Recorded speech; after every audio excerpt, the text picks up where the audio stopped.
Okay, head coach Ross of the Attacks Gym, Street Warrior Njia Uhuru, you know, my cousin, assistant coach Kent.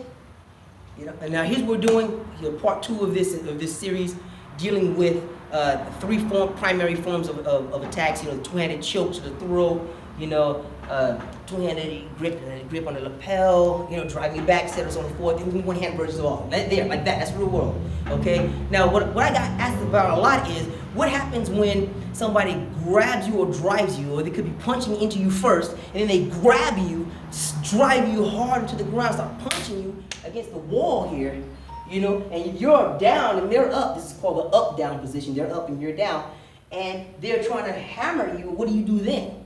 Okay, well, let's examine that. You know, if somebody grabs you, they grab you for real, like that, and it's right against the wall, okay? Once here, other offensive happens. They punch, they knee, they headbutt, right here, boom, you get a hit, boom, you get knocked down, boom, you have to defend, boom, and you discover that the same movements, exact same movements work here as they did low, as they do when you're up top.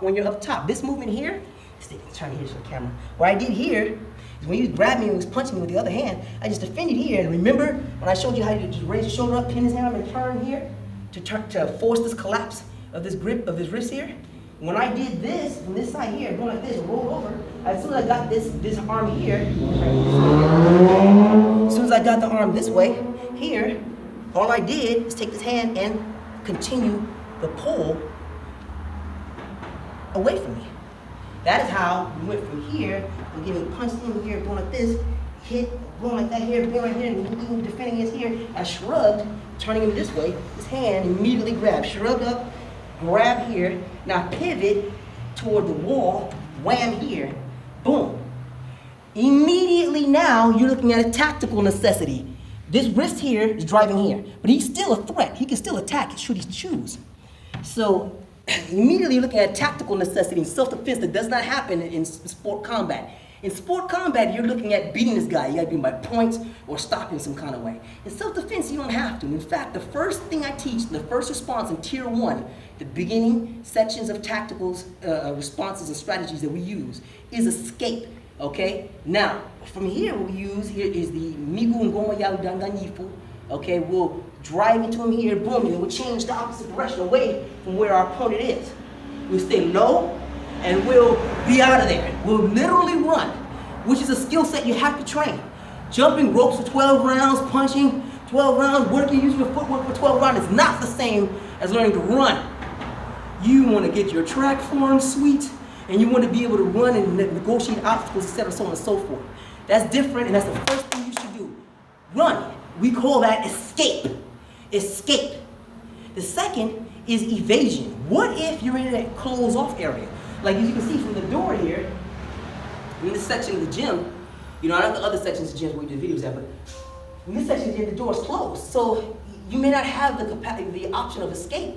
So when you get driven against the wall by your opponent here, all right, yeah, hopefully you don't want to say, slam you that hard, but that happens, right? Slams you, boom, and the punches start coming and stuff like that, boom, you have to start defending, boom, if he hits you, boom, start knocking here, boom, you shift off, you can try to escape now, but you can't get away. So now you have to evade, you have to move, This is where your footwork and the transitions and stuff make all of the difference.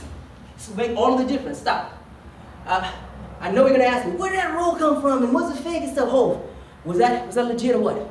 That roll? Now tell them, talk to them. Because they can't see you. You know, right? It was a legit escape, a good roll, very useful in certain situations as you just seen. Now, how did you respond? By the way, he's like the best roller in the family when he started techniques. So how did you feel when I executed that movement?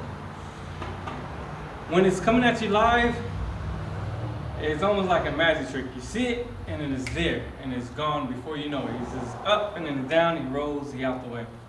So it's very quick, very efficient, catches you off guard. Excellent. I'm glad to hear you say that. By the way, those techniques are also deeply rooted within the lessons of spirituality that we learn that's connected to the African practice, which again marks it as African and not Brazilian. That roll right there is from Anansi, even though there's some other sweet stuff from Eshu, and they are connected, and no, I don't want to hear it. Yeah, I need to stop the drama. Okay, so all right, here we go. We're gonna close it out. I want to show you the next movement, but I really want you to understand. Okay, there's a difference between evasion and escape. Evasion, you're still within range, within striking range of your opponent. You have to defend yourself. All right, you're not gonna get away.